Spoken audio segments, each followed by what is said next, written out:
À 91 ans, Pierre Perret incarne une figure singulière dans le paysage culturel français. Depuis plusieurs décennies, il fait partie de ces artistes qui ne quittent jamais réellement la scène, même lorsqu'ils se retirent officiellement. La vieillesse, pour lui, n'est pas un naufrage, mais un nouveau territoire à explorer. Une période de vie qu'il aborde avec le même mélange d'humour, de lucidité et de tendresse que dans ses chansons. Pour comprendre comment il vit aujourd'hui, il faut revenir sur son parcours, son ancrage profond dans la culture populaire, ses habitudes quotidiennes et la manière dont il a apprivoisé le temps qui passe. Quand on rencontre Pierre Perret aujourd'hui, on est frappé par ce contraste. Le corps trahit les années, mais le regard, lui, reste pétillant, presque espiègle. Ses 91 ans n'ont pas altéré cette malice que l'on retrouve dans ses chansons, qu'elles soient tendres, Mon petit loup, Coquine, Le Zizi ou Militante, la femme grillagée. Son secret réside dans une curiosité intacte, une manière de continuer à s'émerveiller du monde tout en gardant une distance ironique face à ses absurdités. Contrairement à d'autres chanteurs de sa génération qui se sont peu à peu repliés sur leur gloire passée, Perret ne cesse de lire, d'écrire, de commenter l'actualité. C'est peut-être là le cœur de son étonnante longévité intellectuelle. Pierre Perret a officiellement mis un terme à ses grandes tournées il y a quelques années, conscient que la scène, avec ses déplacements fatigants et son rythme effréné, n'était plus compatible avec son âge avancé. Pourtant, il n'a pas renoncé à la musique. Dans son bureau encombré de papiers et de souvenirs, il continue à écrire des textes, à gratter quelques accords à la guitare, parfois simplement pour lui-même, parfois avec l'idée d'un dernier album. Sa retraite est une retraite active. Il répond aux courriers de ses fans, entretient des liens avec les médias et accepte parfois des interviews où il raconte ses souvenirs. Ces témoignages sont précieux car ils éclairent un pan entier de l'histoire de la chanson française. En évoquant ses débuts, ses rencontres avec Brassens ou Gainsbourg, ses combats contre la censure, Perret fait plus que se raconter. Il transmet une mémoire collective. Vivre à 91 ans, c'est accepter une forme de lenteur. Pierre Perret en parle avec humour. Le matin, il me faut le double de temps qu'avant pour me lever, mais je me lève toujours avec le sourire. Sa maison, nichée dans un coin tranquille, est devenue son havre. Les journées y sont rythmées par de petits rituels, la lecture des journaux, l'écriture dans des cahiers, la cuisine, une passion qu'il cultive depuis toujours, et parfois la visite d'amis de longue date. Il aime recevoir, partager une bouteille de bon vin, refaire le monde comme au temps de sa jeunesse. Cette convivialité n'a pas disparu, même si les grandes tablées d'autrefois se sont réduites. Ses amis d'antan disparaissent peu à peu et Perret a appris à apprivoiser la solitude. Pourtant, il ne s'en plaint pas. Il la vit comme un espace de liberté, un temps de réflexion. On ne peut pas évoquer Pierre Perret sans parler de sa passion pour la cuisine. Ses livres de recettes, tout comme ses chansons, respirent de l'amour du terroir et du partage. À 91 ans, il continue à mitonner des plats simples mais savoureux, souvent inspirés de la tradition gasconne. Pour lui, cuisiner est une manière de rester connecté à la vie, de transmettre un savoir, mais aussi de cultiver le plaisir. Ces repas ne sont pas seulement une nécessité, mais un rituel. Tant que je peux encore couper mes légumes et sentir l'odeur d'un bon plat mijoté, je me sens vivant, confie-t-il. Il a souvent raconté que la cuisine et la chanson se ressemblent, toutes deux demandent du temps, de la patience, une pincée de fantaisie et beaucoup d'amour. Peut-être est-ce ce parallèle qui lui permet d'entretenir une forme de jeunesse intérieure, créer, même dans les choses les plus simples, c'est résister à l'usure du temps. Bien sûr, à 91 ans, le corps rappelle chaque jour ses limites. Perret ne cache pas ses douleurs, ses petites maladies chroniques, la fatigue qui s'installe plus vite. Mais il refuse de s'apitoyer. Il dit avoir un contrat avec la vie. Tant qu'il peut encore rire, écrire et transmettre, il n'a pas le droit de se laisser aller. Il suit des traitements médicaux, consulte régulièrement ses médecins, mais il garde une philosophie simple. Ne pas trop se focaliser sur la maladie. Dans certaines interviews, il confie même qu'il préfère ignorer certaines mauvaises nouvelles médicales pour continuer à vivre sereinement. Ce rapport décomplexé à la vieillesse impressionne. Au lieu de craindre la fin, il la regarde comme une compagne inévitable qu'il apprivoise jour après jour. La vieillesse de Pierre Perret est aussi marquée par une vie intérieure intense. Il lit énormément, aussi bien des romans que des essais. La littérature lui offre des voyages que son corps ne peut plus entreprendre. Il continue aussi à écrire, pas seulement des chansons, mais aussi des textes autobiographiques, des réflexions sur le monde. Cette activité d'écriture lui donne un but quotidien, une raison de se lever et de rester attentif à l'actualité. Dans ses écrits, on retrouve ce mélange de tendresse et de colère qui caractérise son œuvre. Tendresse pour les petites gens, les marginaux, les oubliés, et colère contre les injustices, les discriminations, les hypocrisies politiques. À travers ces mots, Perret continue son rôle de poète engagé, même à un âge où d'autres se retirent dans le silence. À 91 ans, une grande partie de son temps est consacrée à la mémoire. Pierre Perret aime raconter, se raconter, transmettre des anecdotes sur ses débuts, sur les grandes figures qu'il a croisées. Ses souvenirs ne sont pas seulement personnels, ils appartiennent à toute une génération. Ses récits sur Georges Brassens, par exemple, constituent des témoignages rares et précieux. Il réfléchit aussi à ce qu'il laissera derrière lui. Ses chansons, bien sûr, mais aussi ses livres, ses engagements. Il sait que son œuvre continuera à vivre après lui. Et cette conscience de la postérité semble lui donner une forme de sérénité. « On me chantera encore quand je ne serai plus là », dit-il parfois avec un sourire. Enfin, ce qui frappe chez Pierre Perret à 91 ans, c'est sa simplicité. Malgré sa célébrité, il n'a jamais cessé de se définir comme un gars du peuple. Il aime rappeler ses origines modestes, son attachement au terroir, sa méfiance vis-à-vis des artifices du star system. Vieillir n'a fait que renforcer cette modestie. À l'heure où beaucoup cultivent leur image, Perret préfère rester discret, vivre à son rythme, entouré de ses proches et de ses souvenirs. À 91 ans, Pierre Perret n'est pas seulement un chanteur qui savoure le temps qui passe, il demeure aussi un observateur attentif, parfois acerbe, du monde qui l'entoure. Sa vieillesse n'a pas éteint en lui le goût de la polémique, ni son envie de défendre les causes qui lui semblent justes. Dans ce chapitre, nous allons explorer son rapport à l'actualité, son engagement constant pour la liberté d'expression, ses combats en faveur des plus faibles, et la manière dont il perçoit la société française d'aujourd'hui.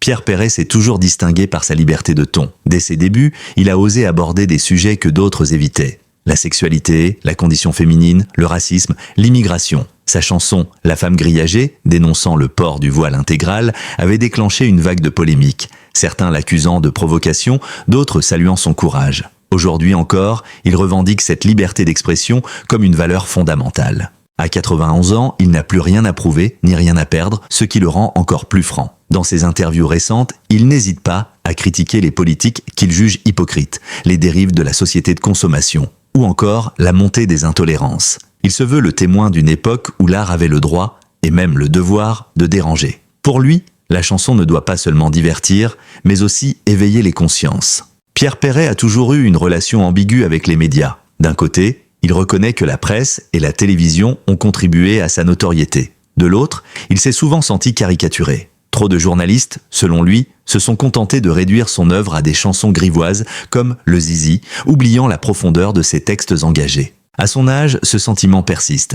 Il regrette que le monde médiatique privilégie la vitesse, le buzz, la polémique, au détriment de la réflexion. Dans ses prises de parole, il déplore aussi le manque de mémoire culturelle. Les jeunes générations connaissent parfois ses refrains les plus légers, mais ignorent ses chansons militantes. Cette invisibilisation partielle l'agace, sans pour autant le décourager. Il continue à rappeler, chaque fois qu'on lui tend un micro, qu'il est d'abord un poète populaire, un homme qui a consacré sa vie à dire le monde tel qu'il est. L'un des traits les plus constants de l'engagement de Pierre Perret est son attachement aux opprimés. Ses chansons en témoignent, il a chanté les immigrés, les femmes battues, les enfants maltraités, les marginaux. À 91 ans, il ne peut plus manifester dans la rue, mais il garde cette fibre militante. Il soutient encore des associations, il donne de son temps pour des causes qui lui tiennent à cœur et il n'hésite pas à s'exprimer publiquement contre les injustices. Pour lui, l'artiste a une responsabilité, celle de tendre un miroir à la société, mais aussi de se mettre du côté des plus faibles. Si on ne dit rien, si on se contente de chanter des bluettes, alors on trahit notre rôle. Aime-t-il rappeler ? Cette conviction ne l'a jamais quitté et elle donne un sens profond à sa vieillesse, continuer à être utile, même symboliquement. Parmi les thèmes qui lui tiennent particulièrement à cœur figure la laïcité. Pierre Perret a grandi dans une France où la séparation entre l'Église et l'État était un pilier de la République. Et il voit avec inquiétude les débats actuels qui mettent à mal ce principe. Ses chansons et ses prises de position rappellent régulièrement son attachement à une société où chacun est libre de croire ou de ne pas croire, mais où aucune religion ne doit dicter ses lois au collectif. Cette défense de la laïcité lui a valu des critiques, certains le jugeant trop radical. Mais à son âge, il assume totalement « Je préfère qu'on me reproche de dire les choses trop franchement ». Plutôt que de me taire par lâcheté. Ce rapport intransigeant à la liberté de conscience est l'un des piliers de son identité d'homme engagé. Pierre Perret n'a jamais été un homme politique, mais il a toujours observé la politique avec attention. Dans ses chansons comme dans ses interviews, il n'a pas hésité à pointer du doigt les hypocrisies, les promesses non tenues, les dérives autoritaires. À 91 ans, son regard est encore plus désabusé. Il constate la montée de l'extrême droite avec inquiétude, la crise sociale avec tristesse et l'impuissance des gouvernements successifs avec colère. Pour autant, il n'est pas tombé dans le cynisme complet. Il croit encore à la force des citoyens, à la possibilité de résister par la culture, l'éducation et l'humour. Mais il avoue aussi sa lassitude face à une société qui, selon lui, oublie ses valeurs essentielles. La solidarité, le respect, la dignité. Ce qui distingue Pierre Perret des autres artistes engagés, c'est l'usage de l'humour. Même quand il dénonce, il le fait avec légèreté, avec des images drôles, des mots savoureux. Cet humour reste aujourd'hui son arme favorite contre la bêtise. Il dit souvent que « le rire est la meilleure façon de désarmer la haine ». À 91 ans, il continue d'écrire des textes humoristiques, parfois satiriques, qu'il partage avec ses proches ou dans des publications ponctuelles. Cet humour est aussi une manière pour lui de se protéger. Rire de ses propres faiblesses, de sa vieillesse, de ses douleurs physiques, c'est une façon d'apprivoiser la faim. Ses amis racontent qu'il peut transformer n'importe quelle situation en anecdote cocasse, même les rendez-vous médicaux les plus austères. Là encore, il donne une leçon, la vieillesse n'est supportable que si on conserve la capacité de rire. Un autre aspect marquant de son vieillissement est sa relation avec les jeunes générations. Pierre Perret aime échanger avec des jeunes artistes, même s'il déplore parfois leur manque de curiosité historique. Il admire la vitalité de certaines scènes musicales actuelles, mais regrette que beaucoup se laissent enfermer dans les logiques commerciales. Avec ses petits-enfants et arrière-petits-enfants, il entretient aussi un lien particulier. Il leur raconte ses histoires, leur transmet ses valeurs, parfois en chansons, parfois autour d'un repas. Pour lui, la transmission familiale est aussi importante que la transmission artistique. À travers ces liens, il trouve une énergie nouvelle, une raison de rester ancré dans le présent plutôt que de se laisser enfermer dans la nostalgie. Malgré sa bonne humeur, Pierre Perret n'a pas été épargné par la vie. Ses blessures, il les porte encore et certaines ressurgissent avec l'âge. La perte d'amis chers, les trahisons du milieu artistique, les attaques médiatiques violentes, tout cela l'a marqué. À 91 ans, la mémoire a parfois la cruauté de faire remonter ses souvenirs douloureux. Mais il choisit de les sublimer, soit par l'humour, soit par l'écriture. Il raconte souvent que les épreuves forgent l'homme, et que sans elles, il n'aurait jamais écrit certaines chansons. Cette résilience face aux coups durs explique peut-être sa capacité à vieillir sans amertume totale. Même lorsqu'il critique la société, il le fait toujours avec ce mélange d'indignation et d'affection qui le caractérise. À 91 ans, Pierre Perret vit un moment charnière, celui où l'on contemple le chemin parcouru, où l'on mesure ce que l'on laisse derrière soi. Après avoir exploré dans les chapitres précédents son quotidien apaisé et son engagement toujours vif, il est temps de s'arrêter sur ce que représente véritablement son héritage. Car la vieillesse n'est pas seulement une période de déclin, elle peut être aussi un moment de transmission, de synthèse et d'apaisement. Quand on dresse le bilan de la carrière de Pierre Perret, le vertige s'installe. Des dizaines d'albums, des centaines de chansons, des livres de souvenirs, des recueils de recettes, des prises de position publiques. Son œuvre est foisonnante. Ce qui frappe, c'est la diversité des registres qu'il a explorés. Peu d'artistes peuvent se vanter d'avoir chanté aussi bien la tendresse d'un père pour son enfant, Mon petit loup, la liberté sexuelle, le zizi, la douleur de l'exil, Lily, ou encore les travers de la société contemporaine. Cette pluralité constitue un héritage précieux pour la chanson française. Elle témoigne d'un artiste qui n'a jamais voulu être enfermé dans une case. Pour lui, la chanson devait être comme la vie, tour à tour légère, grave, drôle, bouleversante. Aujourd'hui, à 91 ans, il contemple cette œuvre avec fierté, mais aussi avec une forme d'humilité. Ce sont mes chansons qui m'ont survécu, aime-t-il dire. Les chansons de Pierre Perret continuent de résonner. Certaines sont devenues des classiques, étudiées dans les écoles, reprises par d'autres artistes, chantées dans les repas de famille ou les manifestations. Lily, par exemple, est devenue un hymne contre le racisme et les discriminations. La cage aux oiseaux reste une ode à la liberté, fredonnée par des générations entières. Cette postérité rassure l'artiste. Il sait que même quand il ne sera plus là, ses mots continueront à vivre. La chanson, dit-il, est une manière d'atteindre l'éternité. Contrairement à un discours politique ou à un article de presse, elle traverse les décennies parce qu'elle touche directement au cœur. À travers ce legs,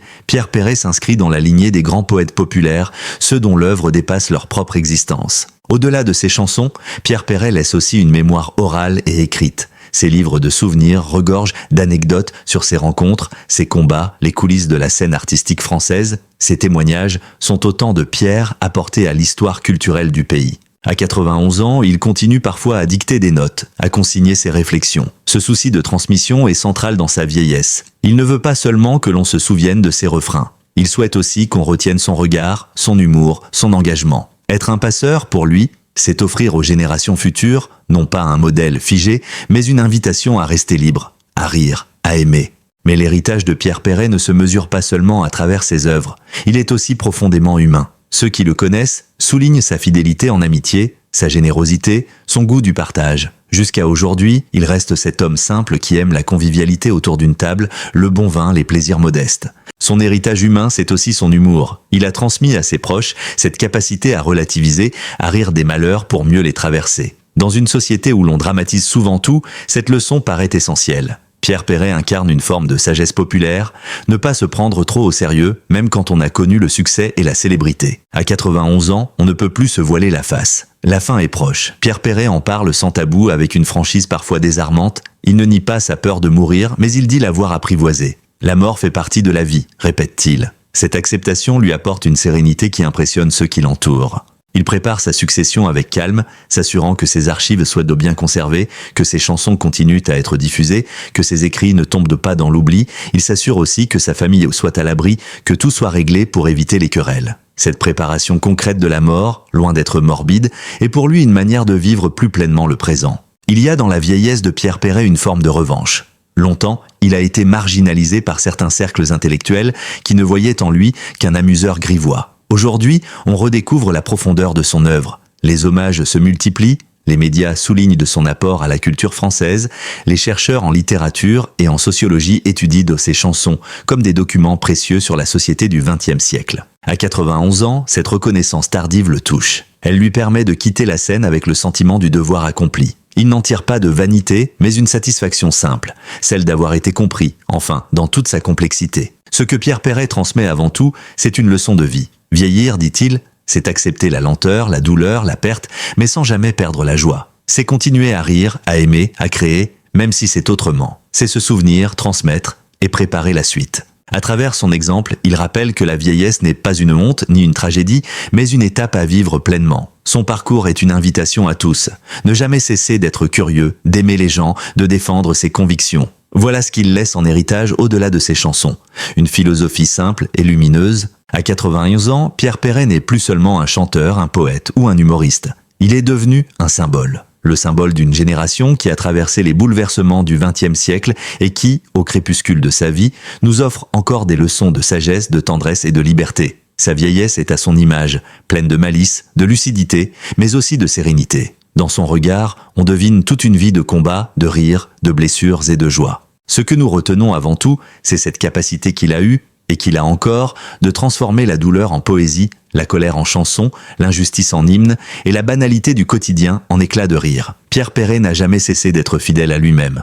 Un homme simple, attaché à la convivialité, au terroir, à l'amitié, mais aussi un artiste courageux, capable de dire tout haut ce que beaucoup pensaient tout bas. Son héritage, nous l'avons vu, est immense. Ses chansons continueront à résonner dans les cours d'école, dans les manifestations, dans les familles. Ses écrits resteront comme des témoignages précieux d'une époque. Mais au-delà de son œuvre, c'est sa philosophie de vie qui nous marque le plus. Cette idée que vieillir n'est pas une défaite, mais une autre aventure. Que rire est une arme, que la curiosité est le meilleur antidote contre la mort intérieure. Dans un monde où l'on valorise souvent la jeunesse, la rapidité, la nouveauté, Pierre Perret nous rappelle que la lenteur, l'expérience et la mémoire sont des trésors. Son exemple nous invite à regarder nos anciens autrement, à écouter leurs histoires, à comprendre que derrière chaque ride se cache une victoire sur le temps. Et si sa vie nous touche autant, c'est aussi parce qu'elle est universelle. Chacun de nous, un jour, connaîtra la vieillesse. Chacun de nous devra affronter la solitude, la maladie, la perte. Mais grâce à Pierre Perret, nous savons que cette étape peut être vécue autrement, avec humour, avec tendresse, avec dignité.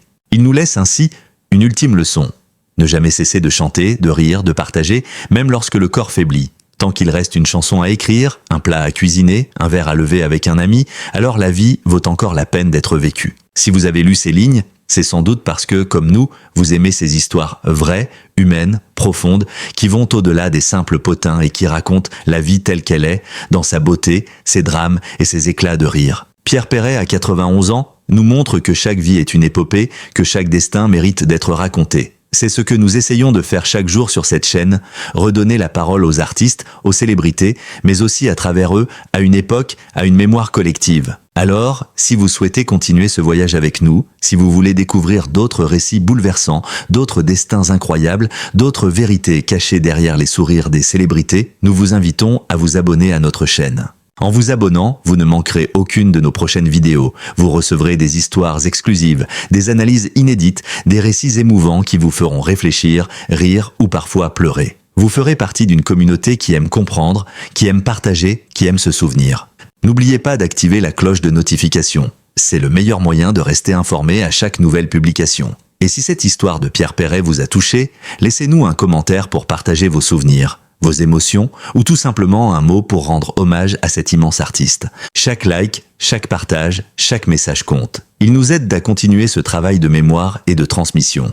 En guise d'adieu, ou plutôt de remerciement, Pierre Perret n'a pas encore dit son dernier mot. Mais à 91 ans, il nous a déjà tant donné qu'il mériterait de se reposer en sachant qu'il a laissé une trace indélébile. Ses chansons résonnent comme autant de petites lampes allumées dans la nuit, prêtes à éclairer encore longtemps nos vies. Alors, rendons-lui hommage de son vivant, profitons de sa parole, écoutons encore ses refrains, relisons ses textes, et souvenons-nous que derrière l'artiste, il y a un homme qui nous tend la main, qui nous invite à partager un repas, une blague, un éclat de rire. Pierre Perret vit sa vieillesse comme il a vécu sa vie, avec générosité, humour et lucidité. À nous de prolonger cet héritage en vivant à notre tour pleinement, en riant malgré les épreuves, en chantant malgré le silence. Merci d'avoir partagé ce voyage avec nous et surtout, abonnez-vous à notre chaîne pour continuer à découvrir ces récits qui font battre le cœur de la mémoire collective. Car, comme le dit si bien Pierre Perret lui-même, tant qu'il y a des chansons, la vie continue.